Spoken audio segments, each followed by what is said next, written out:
Mas já nos anos 90 a vida é mais ou menos como hoje, como vocês conhecem hoje aí, né? Campeonato, muito campeonato, tal do Campeonato Paulista que demorou tanto para chegar nos anos 90, chegava ano sim, ano não, 95, 97, 99. O brasileiro também tinha demorado tanto para chegar, chegou num bicampeonato, 98, 99. A Copa do Brasil, o Corinthians ganhou uma épica jogando contra o Grêmio no Olímpico em 95. Pareceu um jogador marcante na história do clube, o único dos tempos recentes a entrar entre os maiores artilheiros, entre os que mais jogaram, chamado Marcelinho Carioca, com seu pezinho, a capacidade de cobrança de falta. O goleiro Ronaldo, na grande parte dos anos 90, era o ídolo. O Neto, que tinha sido tão importante no Brasileiro de 90 com as cobranças de falta, ainda presente até 93, voltou um pouquinho em 96, 97, é tempo de ganhar mais um Paulistão. Eu diria que nos anos 90 o Corinthians se tornou um clube no sentido das conquistas, como os outros, né? Até mais que os outros. Em termos de conquistas nacionais, é o grande time que teve as maiores conquistas nacionais. Grandes craques, até internacionais, como Gamarra, como Rincon, goleiraço como Dida. Enfim, para quem chegou nos anos 90 é até difícil a gente explicar como era dura a vida antes. Porque não estou sendo mal acostumado, né? Ou bem acostumado já, que todo mundo quer ser campeão. Mas o Corinthians perdeu de fato um pouco desse diferencial em relação aos outros. Em termos de conquista, aí se ombreia aos adversários e se tornou esse gigante que a gente conhece hoje. Acho que os argumentos de quem contesta o Mundial de Clubes da FIFA de 2000 são fracos. Acho que os adversários usam de pouca inteligência ao atacar a legalidade do Mundial em vez da legitimidade. Legitimidade você pode discutir, critérios, né? Porque o Raja Casablanca, onde já se viu um clube que não ganhou a Libertadores ganhar o Mundial, também é uma ideia falsa. Não está escrito em nenhum lugar que a disputa do título mundial tem que ser vinculada às competições continentais. A Copa do Mundo não é assim. Os campeões dos continentes não disputam a Copa do Mundo, ou não necessariamente disputam. O Egito cansou de ganhar a Copa da África e não joga a Copa do Mundo. Então, tudo isso até pode ser questionado, né? Do ponto de vista da legitimidade. Agora, da legalidade, não há dúvida nenhuma. Se você fizer uma matéria fria, jornalística, e escrever que foi a primeira vez que a FIFA se ocupou de clubes de futebol, você estará absolutamente certo. Que foi colocado em disputa um título e que esse título seria de campeão mundial antes mesmo do Corinthians conquistá-lo, você estará absolutamente certo. A sacanagem é você contestar depois que o clube ganha o tal do título. Então, do ponto de vista legal, não há dúvida nenhuma. Eu imprimi a primeira página do site da FIFA, vou guardar para sempre. Lá está escrito primeiro campeão mundial de clubes. Primeiro campeão nessa concepção. Claro que o Santos do Pelé, contra o Milan, contra o Benfica, era um título em que sobrava legitimidade, eram legitimamente os melhores clubes do planeta, mas não era legalmente. A FIFA é uma mãe de 6 filhos, ela não pode considerar legítima uma competição em que só 2 de seus filhos disputam, o europeu e o sul-americano. É uma questão política? É, mas o que eu digo é o seguinte: quer contestar o Mundial de Clubes, contesta por outro caminho. Pela legalidade, não. Ele é absolutamente legal. E do ponto de vista técnico, o Corinthians fez tudo o que tinha que fazer. Uma grande partida contra o Real Madrid, que entrou para a história pela defesa do Dida no pênalti cobrado pelo Anelka, pelo golaço do Edilson passando a bola no meio das pernas do Carambô. Na final, o Corinthians jogou de igual para igual, se não melhor que o Vasco, um grande Vasco com Edmundo e Romário, e conquistou esse título nos pênaltis. É o legítimo campeão mundial de 2000. Isso ninguém pode contestar. Quem determina isso não sou eu, não é você, é a FIFA. A FIFA disse que é campeão mundial. Você pode discordar sobre a legitimidade, sobre a legalidade, nenhuma palavra. Vai perder em todos os tribunais do mundo. O centenário do Corinthians em 2010 coincidia um momento muito forte do marketing, da venda da marca Corinthians, que não havia, por exemplo, em 60, quando o time fez 50 anos, quando o clube fez 50 anos. Então, as comemorações transcenderam os muros do Parque São Jorge, né? Eu tive a felicidade de participar de alguns projetos, um deles o do filme oficial, o Todo Poderoso Timão, o filme, foi feito nas águas do centenário, o livro dos 100 anos, 100 jogos, 100 ídolos que eu fiz, outros projetos foram feitos, o livro oficial do centenário, da Magma Editora, um belo livro, um belo apanhado da história do clube, que eu contribuí com o texto, mas não fui organizador. Atitudes em separado, né? Houve um livro sobre o Corinthians escrito pelo meu amigo Carlos Moraes para o Goulart, da Gaviões da Fiel, também um livro que eu recomendo sobre a paixão corintiana, comparando o Corinthians com a religião, né? Essa religiosidade que envolve o Corinthians. Enfim, foram lançados muitos produtos no mercado, alguns oficiais dentro dessa lógica do clube de aproveitar a sua marca, né? Que acho que é algo que até demorou, o Corinthians já devia ter feito isso há mais tempo, aproveitar essa fonte de renda que tem. E alguns oficiosos também, que o Corinthians sempre inspirou as pessoas a fazerem as coisas por prazer, né? Então tem muita coisa aí que a gente tem que ficar dando Google toda hora, porque nada impede que um corintiano apaixonado, nesse momento que a gente está conversando, esteja escrevendo, compondo uma música, fazendo um vídeo como esse sobre o clube, né? Então o Corinthians, nesse sentido, é popular até nisso, né? É preciso você rastrear para mapear realmente todas as iniciativas que envolvem o Corinthians. Isso está se tornando absolutamente impossível e está aí o YouTube para confirmar. Há um YouTube corintiano em movimento em todos os dias da semana e isso é maravilhoso, né? Só mostra a grandeza desse clube, nesse sentido. A grandeza da mobilização, né? Capaz de mobilizar as pessoas para tomar atitudes sobre ele, pelo prazer de falar sobre ele, como nós estamos fazendo aqui agora.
Conquistas da Libertadores e de um Mundial fora do Brasil foram mais uma daquelas satisfações que de tempos em tempos o corintiano é obrigado a dar para os adversários, né? Eu particularmente, do alto dos meus 40 e tantos anos, senti um pouco assim.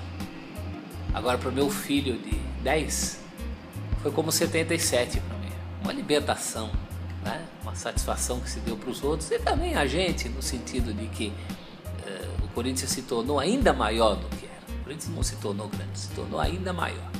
A Libertadores tinha toda aquela polêmica das pessoas cobrando, dos adversários cobrando. O Mundial transcendeu, porque além de uma vitória em campo, uma vitória fora dela, né? Uma grande invasão do Japão. Não é mole você colocar por baixo, eu sempre falo em 30 mil para ser modesto, mas o estádio de Yokohama, no estádio de Yokohama cabem 60 mil, seguramente havia ali uma grande maioria de corintianos. Mas para deixar barato, a gente fala em 30 mil pessoas que invadiram o Japão. Não foi uma invasão tão espontânea quanto a do Rio, inclusive em termos da condição social das pessoas que estavam lá, mas ainda assim uma legítima invasão corintiana do ponto de vista da paixão, né? Também não vamos discriminar as pessoas mais abonadas, porque o Corinthians é maioria, inclusive entre os mais privilegiados, né? O Corinthians é a maioria em todos os segmentos, nos discriminados, nos não discriminados, o que só aumenta a sua grandeza. E aquela avalanche no Japão, além do que aconteceu em campo, um time que era a cara do Tite, um time muito certo, seguro, né? Com a cara também corintiana, corintiano é um torcedor que vibra com o zagueiro espanando a bola para a linha lateral, né? É que ele era um time também disso, um time muito seguro. Eu acho que foi um casamento muito feliz e um fecho num trabalho bastante competente do Tite e dos jogadores naquela temporada. Eu quando voltei do avião, eu brincava, eu falava, esse avião pode cair, porque agora eu tô feliz, não preciso de mais nada na vida. Acho que foi o sentimento de muito corintiano, inclusive dos que não foram, né? Dos que ficaram por aqui.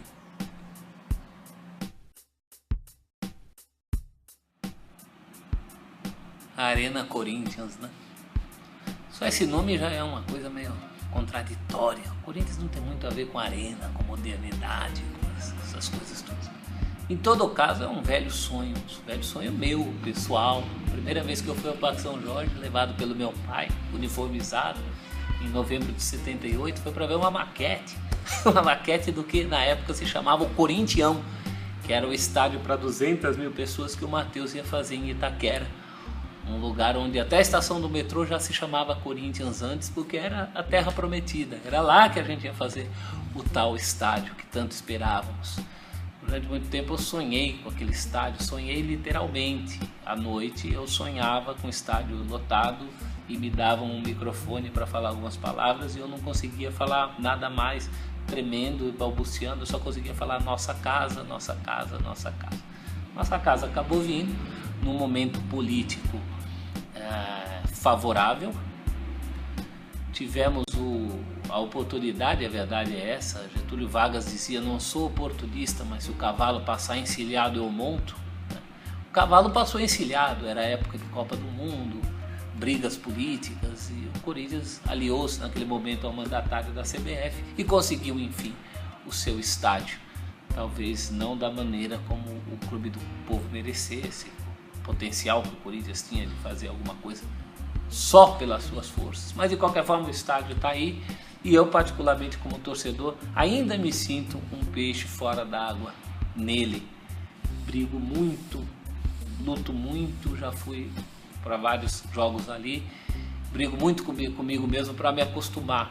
Ainda sinto muita saudade do Pacaembu, mas talvez não seja o meu tempo. O meu filho, por exemplo, que vai comigo em todos os jogos, adora o estádio, tira foto de tudo, curte. Talvez seja o momento dele de curtir o estádio. E para mim, não sou um radical, quero dar chances ao corintiano, até onde for, a Arena Corinthians, de me sentir em casa. O meu sonho é até o fim da minha vida, ainda me sentir em casa ali, como me sentia principalmente no Pacaembu, ou em outros estádios onde o Corinthians mandou jogos. Isso ainda não aconteceu, mas eu, com a minha perseverança corintiana, espero de coração que essa data esteja próxima, porque eu me sinta tão bem no estádio em Itaquera quanto me sentia em todos os outros estádios, ainda que lá não haja mais o vendedor de amendoins, ainda que eu não tome chuva na hora que estou gritando pelo nome do prêmio.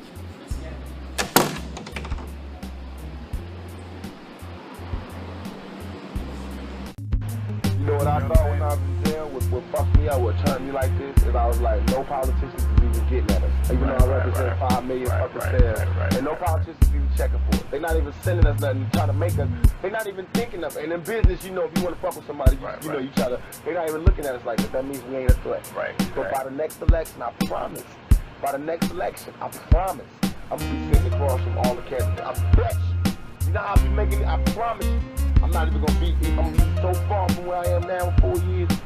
God willing, I'm alive. It's on. I guarantee you, we will have our own political party. And it won't be just for black people. It's gonna be for Mexicans. It's gonna be for Mexicans. It's gonna be for black people. It's gonna be for Armenians. I don't give a fuck. All you lost tribe motherfuckers right now, we need to have our own political party because we all have the same motherfucking power. We built this nation and we get none of the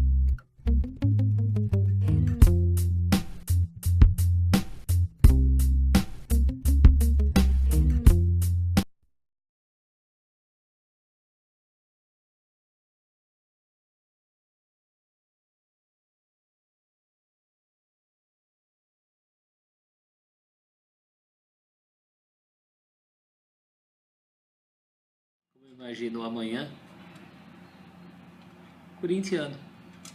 Corintiano na melhor acepção que o termo possa ter, de esperança, de dignidade, de conquistas que a gente queira para a vida da gente e representa no Corinthians, com vontade para ser alguém melhor, para as coisas correrem melhor na vida da gente. É assim, um amanhã corintiano para todos nós. É o que eu desejo para todos. Mesmo para aqueles que são corintianos e não sabem que são. Amanhã bem corintiano para todo mundo.